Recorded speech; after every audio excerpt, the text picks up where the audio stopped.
Je m'appelle Thiago Guedes, je suis le directeur de la Biennale de la danse. C'est avec beaucoup de joie que je vous reçois aujourd'hui ici aux usines Fagor pour cet après-midi de la restitution de l'étude mémoriale pensée et commandée par la métropole de Lyon sur le défilé.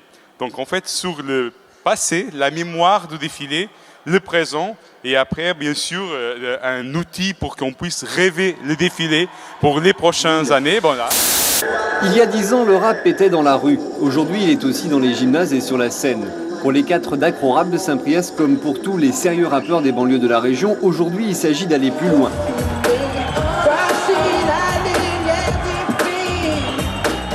Bah là, on arrive, tiens, c'est super. Parce qu'on arrive sur notre podium de quartier. C'était le seul lieu où on était élevé. La danse est en perpétuelle évolution. Elle prend ensuite après des formes différentes, selon aussi après ceux qui la pratiquent, et puis complètement. Le break est fait pour évoluer. Pour changer les choses, c'est super simple. Il n'y a pas 1000 façons. C'est d'ouvrir les théâtres. Samba sur Rhodes maintenant. Hier, dans les rues de Lyon, près de 200 000 personnes ont défilé au rythme des orchestres brésiliens pour l'inauguration de la Biennale de la danse. Il y avait les tambours de Pernambouc, les danseurs de Rio, les figures de carnaval, et puis ceux-là, toute la banlieue de Lyon. Les beurs des quartiers que l'on dit difficiles, tous ceux que l'on range un peu vite chez les casseurs, c'était leur défilé.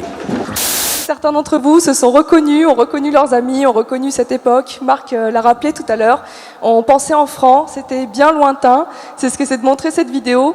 Et surtout, nous montrer que le défilé est vraiment le reflet de l'histoire urbaine et sociale de l'agglomération lyonnaise. C'est tous ces mouvements qui ont participé à créer le défilé tel qu'il est advenu en 1996. C'est bien sûr l'histoire de la Maison de la Danse, c'est l'histoire de la Biennale de la Danse et de son emblématique directeur, Guy Darmé, qui a voulu en faire la maison de toutes les danses et surtout de tous les publics. C'est aussi l'histoire des descendants d'immigrés et de leur lutte pour plus d'égalité, plus de justice face à toutes les discriminations racistes auxquelles ils étaient exposés. Et la marche pour l'égalité est le symbole de ces luttes, le symbole a posteriori en tout cas. C'est aussi bien sûr l'histoire du hip-hop qui est arrivé en France, qui s'est répandu dans ces mêmes quartiers auprès de cette même jeunesse et qui a été approprié, qui a été transformé. On parle aujourd'hui de l'école lyonnaise pour désigner ça. On a vu Traction avant, on a vu Marcel Nodar-Giacomo. Il y avait évidemment énormément d'autres acteurs qu'on n'a pas pu mettre et on le regrette. On voit les professionnels du social, de la culture, qui ont accompagné ces mouvements, qui ont eu à cœur d'accompagner ces énergies créatrices et d'œuvrer pour la cohésion sociale et l'identité commune à travers la culture, qui ont cru en son pouvoir. On voit aussi plus tard, bien sûr dans les années 90, ce qu'on a appelé le malaise des banlieues, les révoltes qui ont secoué les banlieues lyonnaises à nouveau et qui ont durablement impacté l'image de ces quartiers-là. Et on comprend grâce à tout ça que le défilé, c'est non seulement le fruit de tous ces mouvements, mais de leur rencontre, de leur alignement d'intérêts et d'aspirations, de tous ces acteurs qui finalement se sont rencontrés dans une même dynamique et qui a su capter ces énergies et répondre sur un mode symbolique à des problématiques qui étaient très fortes finalement.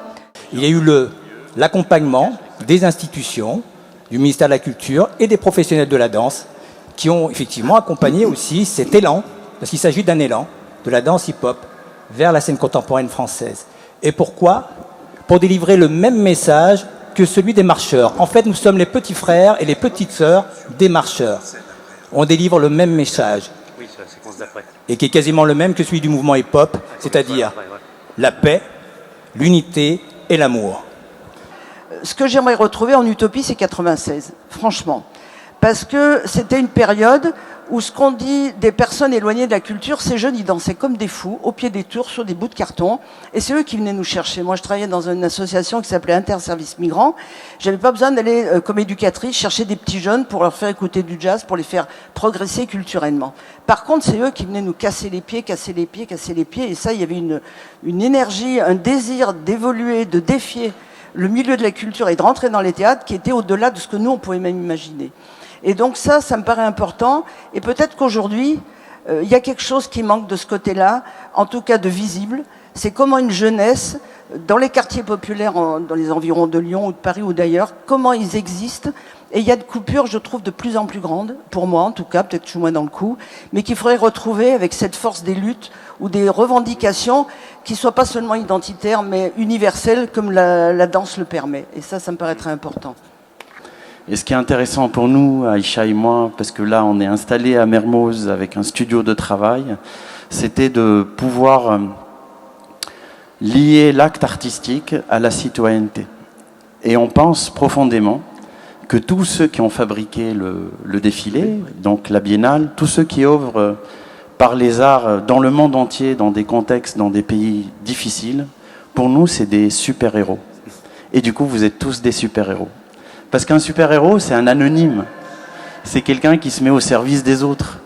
Il a des super-pouvoirs. Donc on va régénérer, refaire naître en lui son pouvoir et l'explorer et de passer de l'anonymat à la forme visible au service des autres. Pour nous, c'est l'acte de création pur, sincère, émotionnel. Donc l'utopie pour moi, et Aïcha, je pense, parce qu'elle m'a briefé beaucoup, c'est de créer une société de super-héros. Voilà. Ok, bravo.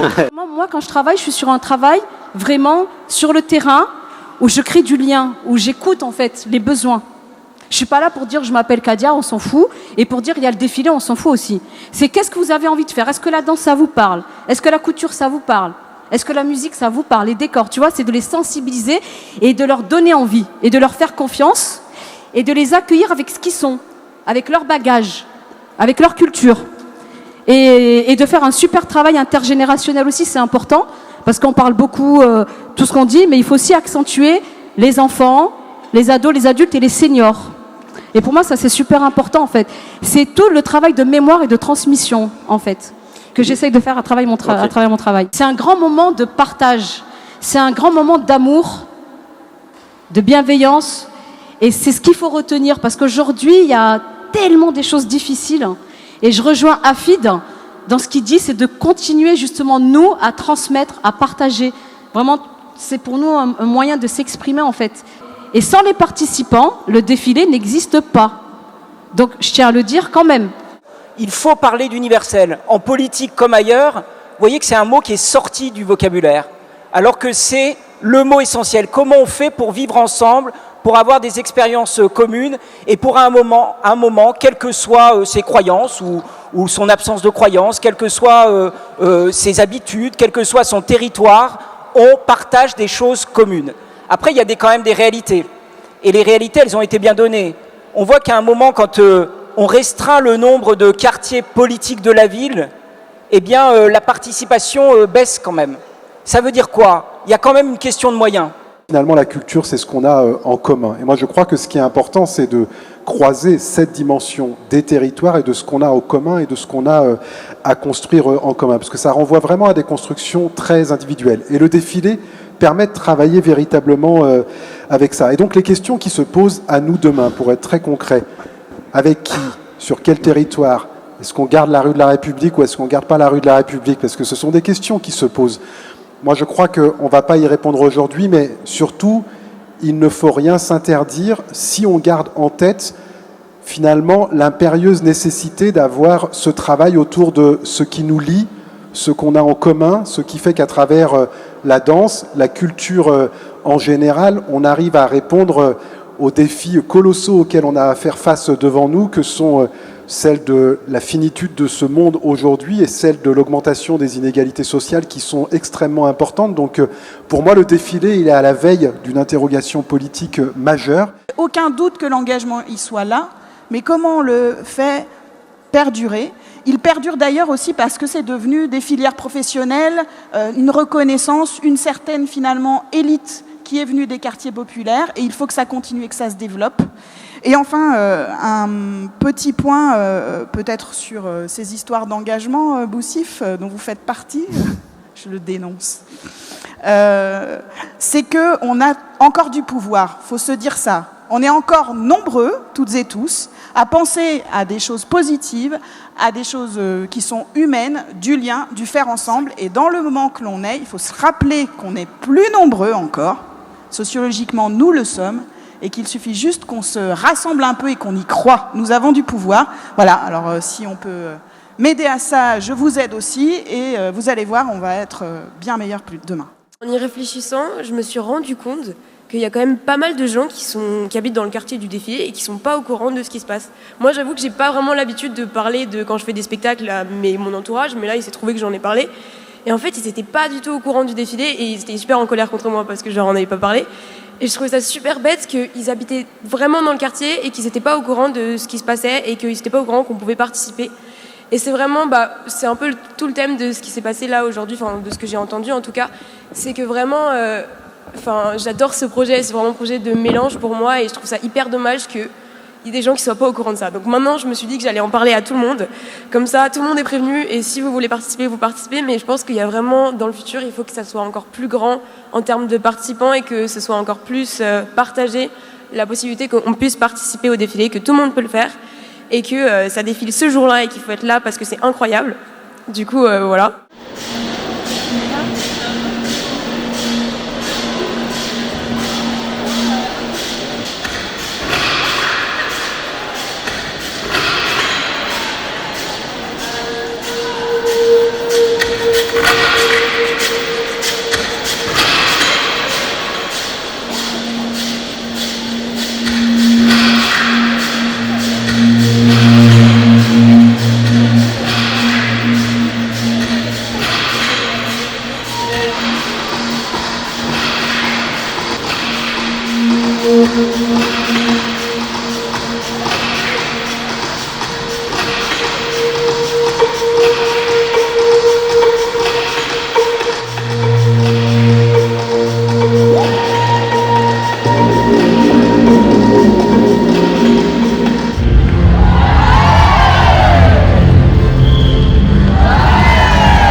Alors cette exposition, elle a vocation à permettre d'entrer un peu dans les grandes problématiques qu'ont étudié les trois cahiers, la grande étude qu'a mobilisé 3 chercheurs du côté du service de la prospective.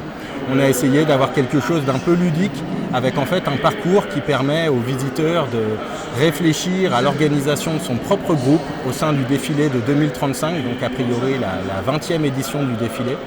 Et ensuite, une fois qu'ils ont imaginé leur chorégraphie, leurs costumes, leurs chars, leurs modalités de médiation avec le territoire, etc., ils viennent raconter l'histoire de leur groupe à l'une des 2 illustratrices qui transforme ça en dessin. Et donc le fil qui est ici, pour nous, symboliquement, c'est le défilé de demain, c'est le défilé de 2035, avec tous ces groupes qui portent chacun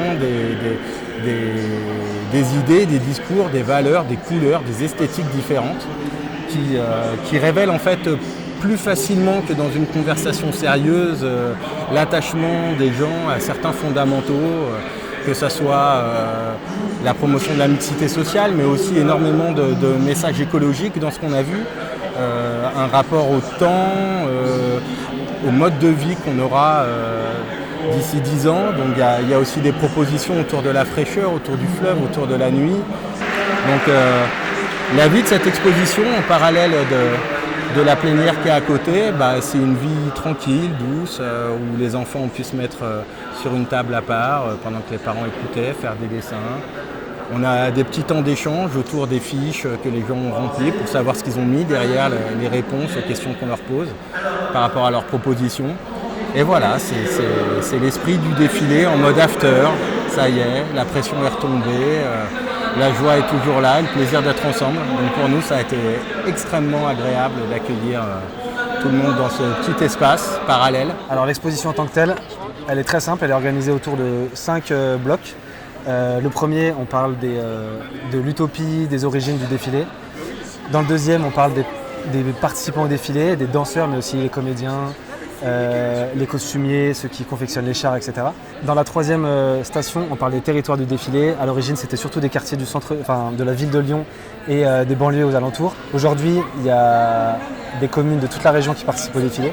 Donc on pose la question, en fait, quelles sont les frontières du défilé, est-ce qu'il doit y en avoir tout simplement. Dans la quatrième partie de l'exposition, on s'intéresse à cet objet du défilé qui est un objet un petit peu particulier. C'est à la fois un carnaval, à la fois un spectacle, à la fois une parade, à la fois d'autres choses. Donc on questionne plein de choses par rapport à ça et vers quoi ça devrait tendre pour l'avenir. Et puis dans la dernière partie de l'exposition, on s'intéresse à l'engagement, en fait, qu'est-ce qui fait que c'est une telle prouesse populaire qu'on arrive à organiser cet événement-là, mobiliser autant de gens, autant de danseurs, sur la base du bénévolat, faire ce projet artistique. Donc qu'est-ce qui permet tout ça en termes d'engagement, voilà. C'est organisé comme ça, et puis autour on a aussi ce qu'on a appelé des totems anniversaires, c'est-à-dire pour chacune des éditions, les 14 éditions du défilé, on a récupéré les meilleures photos et fait en fait un album souvenir pour toutes ces éditions du défilé. Nous, alors comment on l'a appelé peut-être, non? On l'a appelé à l'ombre du Grand Tilleul. Super. Voilà. On voulait partir plutôt d'un défilé refuge. Sur un territoire rural, en fait, on imaginait qu'à cette époque-là, en 2035, les gens avaient besoin de se retrouver tous ensemble, mais ils ont quitté les grandes villes pour aller dans des régions plus rurales, plus isolées, pour retrouver de la fraîcheur et du lien. Voilà. Sachant que les valeurs, c'était le fait sans frontières, on pouvait penser aux réfugiés climatiques, etc., tous ensemble. C'est ça, hein? Ouais. Alors, moi j'ai tiré au sort le sujet biennale lumineuse. Donc lumineuse, ensuite je suis partie sur la couleur et je suis partie de mon propre territoire. Sur mon territoire, il y a des tanneries. Il y avait des tanneries à l'origine et aujourd'hui il y a une usine chimique. Donc j'imagine qu'en 2035, on aura dépassé pas mal de clivages et on pourra du coup fabriquer, c'est déjà un peu en cours, mais fabriquer des couleurs de façon éco-responsable. La couleur, pour moi, ça représente les mixités et les échanges parce que pour obtenir une couleur, il faut en mélanger plusieurs quelquefois. Mixité, pour moi c'est important que le mixité porte un S et la mixité pour moi elle ne sera véritable et réelle que lorsqu'on aura réussi la reconnaissance de l'altérité. En fait, à la base c'était danse lumineuse et on a pensé aux méduses qui sont bioluminescentes et du coup on a imaginé le thème des méduses lunes. Et du coup, on a mis Médusa parce que méduse et tout. Après, on voulait mettre beaucoup de couleurs parce que du coup, c'est bioluminescent. Et du coup, on a imaginé les costumes et le char. Le char, c'est une méduse et les costumes, c'est des costumes de sirène. Et après, on voulait que le message ça soit contre la pollution des mers parce que c'est des méduses et voilà. Du coup, on voulait faire un peu comme le carnaval de Rio avec plein de couleurs, des performances artistiques, de la gymnastique, du foulard. Et on voulait montrer un peu les talents. Voilà. Choisi ce thème pour dire aux gens de plus manger des légumes et de manger équilibré. Et d'encourager les gens à faire du sport pour manger plus de légumes et ne pas manger trop de choses grasses pour l'estomac. Oui, c'est le jeudi. Je suis très heureuse aujourd'hui d'assister donc un petit peu à cette réunion et cette exposition parce que justement je tiens beaucoup à faire partager tout ça ensuite plus tard avec tout le groupe. Et moi j'ai beaucoup aimé travailler avec la compagnie de Facto depuis 2012, 2014 et 2016. Je suis toujours au rendez-vous, j'aime beaucoup. Et ils nous mettent vraiment à l'aise. Ils sont très carrés dans ce qu'ils nous apprennent. Les chorégraphies sont très rythmées. La musique est très belle. Et franchement, j'attends le prochain rendez-vous à 2025.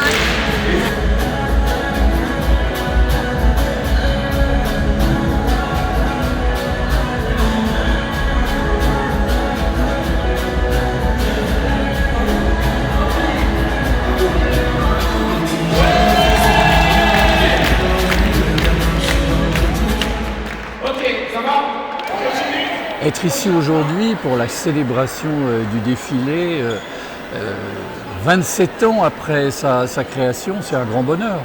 C'est un grand bonheur d'abord parce que quand on a lancé cette aventure un peu folle, on n'était pas du tout certain qu'elle allait perdurer. Alors aujourd'hui, on a fêté 14 défilés, donc c'est formidable. Ça veut dire des dizaines de milliers de participants, des centaines et des centaines de milliers de spectateurs qui ont partagé quelque chose. C'est la volonté d'être ensemble, de réaliser ensemble quelque chose, un acte artistique.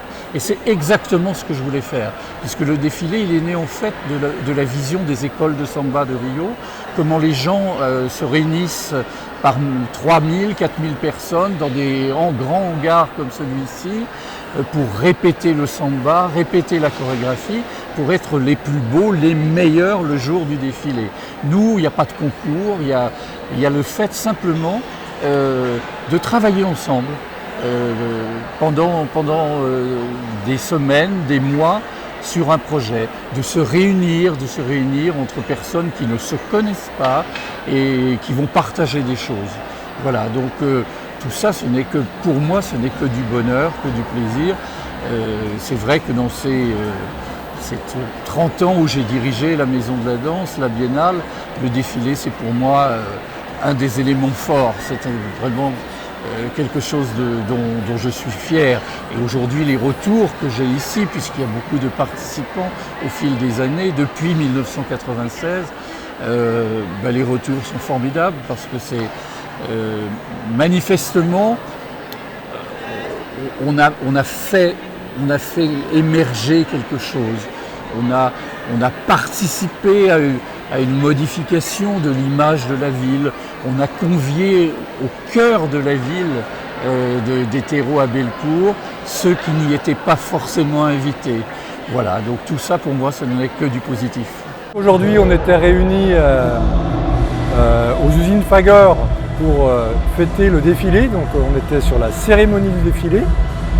C'était la première fois depuis la création du défilé qu'on rassemblait tout le monde pour juste se faire plaisir, se dire que ce qu'on a fait c'est bien, on a réussi à réaliser quelque chose de grand. Et donc le prétexte de cette cérémonie, c'était la restitution d'une enquête que la direction de la prospective a réalisée auprès des participants et des acteurs du défilé. Et cette enquête, on ne voulait pas avoir juste une restitution dans le cadre d'un comité de pilotage, mais on voulait que ce soit l'occasion de faire circuler la parole, d'entendre les paroles de tous, et pour nous c'était aussi l'occasion quand je dis nous, c'est les élus, c'est l'institution, c'était aussi l'occasion de remercier en fait tous les acteurs du défilé, tous les bénévoles, tous les gens qui s'engagent, et c'était aussi l'envie de les rassembler pour qu'ils soient heureux de se retrouver ensemble. Voilà, donc aujourd'hui il y avait à la fois une dimension, j'ai presque envie de dire, un peu intellectuelle, un peu politique, puisqu'il s'agissait de se projeter quand même dans l'avenir, de se dire qu'est-ce qu'on veut que ce défilé devienne demain, mais il y avait aussi une dimension un peu mémorielle. Voilà, il y avait une dimension un peu émouvante, on voulait se faire du bien parce qu'on n'a pas tous les jours cette occasion-là. Nous, ce qu'on veut, c'est de penser vraiment au-delà du jour J. Parce qu'en fait, la force du défilé, c'est tout ce qui se passe en amont aussi. Et comment vraiment on peut penser ce défilé encore, comme c'était dit ici à plusieurs reprises, encore plus grand, encore plus participatif, mais avec des autres portes d'ouverture. C'est ça qu'on fait déjà cette édition à la Biennale de la danse, par exemple, ici à Fagor. On ouvre vraiment des portes à des autres façons d'être ensemble, de danser avec des grandes immersions sur la culture voguing et ballroom, sur la culture hip-hop, avec un club. Donc chaque vendredi et samedi, le public peut danser ici aussi. Donc on est très intéressé vraiment à regarder le monde avec les lunettes de la danse. Ok. Bah, rendez-vous vendredi alors pour Chloé. C'est ça.